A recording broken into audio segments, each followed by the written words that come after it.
फकीर वही है जो दुनिया के असली रंग को जान जाए। वो जाने कि दुनिया जो करती है वो अपने वास्ते करती है।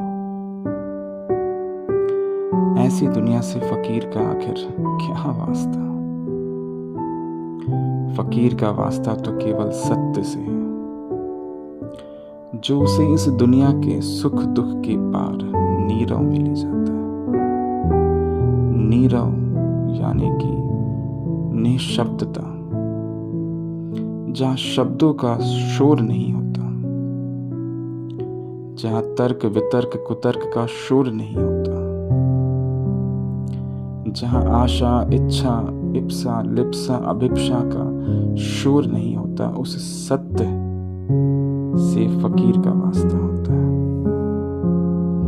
तो एक फकीर दुनिया से कहता है कि आपसे जो वास्ता था आपका था, आप सा था। आप हैं तो शुक्रिया, जो नहीं तो शुक्रिया। फकीर कहता है दुनिया से कि है दुनिया, तुमसे जो वास्ता था वो तुम्हारा था और तुम्हारे ही जैसा था।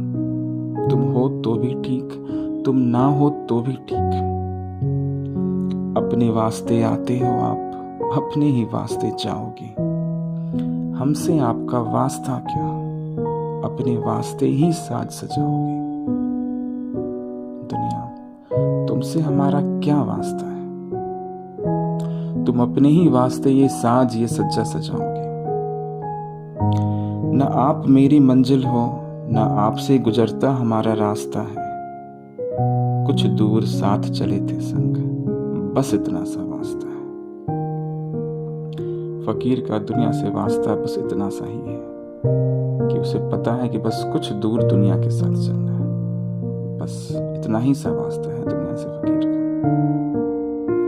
फकीर आगे कहता है कि दुनिया, आपका मुस्कुराना अच्छा है, वो नजरें मिलाकर गुनगुनाना अच्छा है, वो अदाएं वो शर्मा कर पास आना अच्छा है, दमकती बाहों में भरकर वो हमसे दिल लगाना अच्छा है।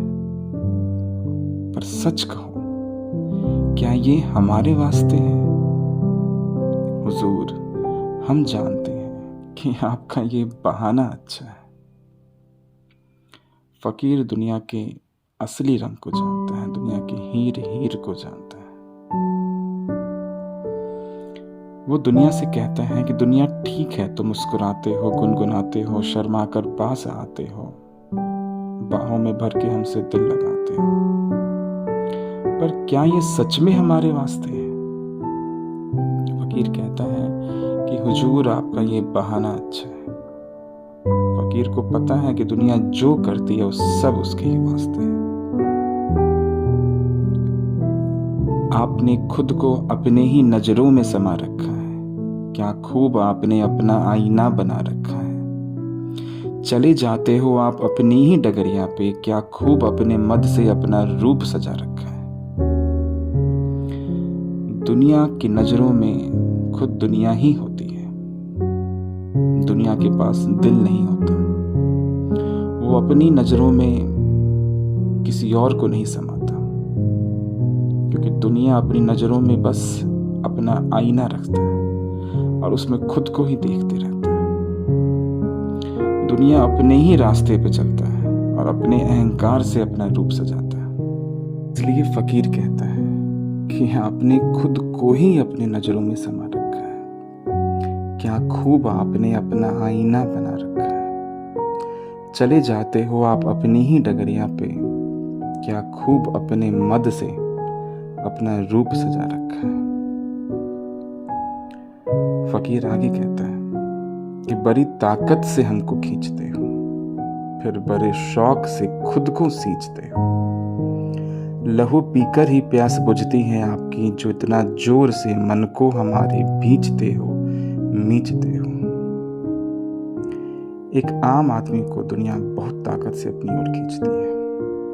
एक आम आदमी के मन को दुनिया बड़ी ताकत से भींचती है मींचती है, और फिर बड़े ही शौक से उसके लहू से दुनिया खुद को ही सींचती है।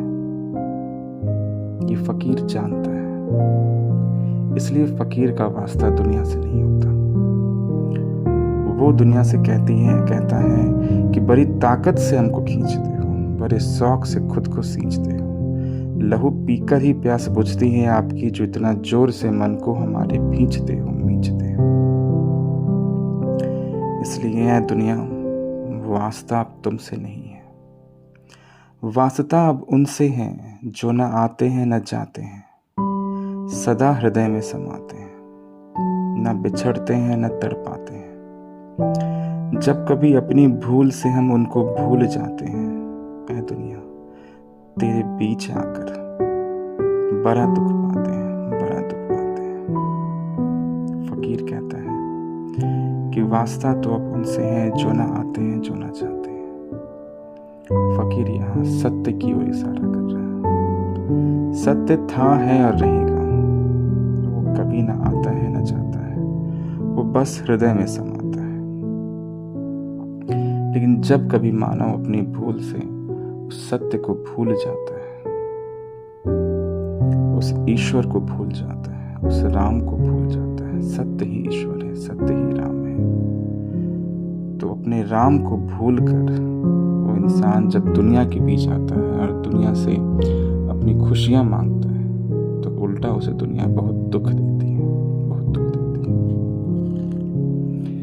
इसलिए फकीर कहता है कि लिहाजा है दुनिया अब तुझे छोड़, लिहाजा है दुनिया अब तुझे छोड़ हम उनकी शरण में जाते हैं, सत्य की शरण में जाते हैं, ईश्वर की शरण में जाते हैं, राम की शरण में जाते हैं, उनकी ही धुनी रमाते हैं, उस नीरों में खो जाते हैं, और ऐसे ही हम फकीर कहलाते हैं। बस राम राम उनकी ही धुनी रमाना है और उस नीरों में, उस निशब्दता में खो जाना है, और ऐसे ही फकीर कहलाना है।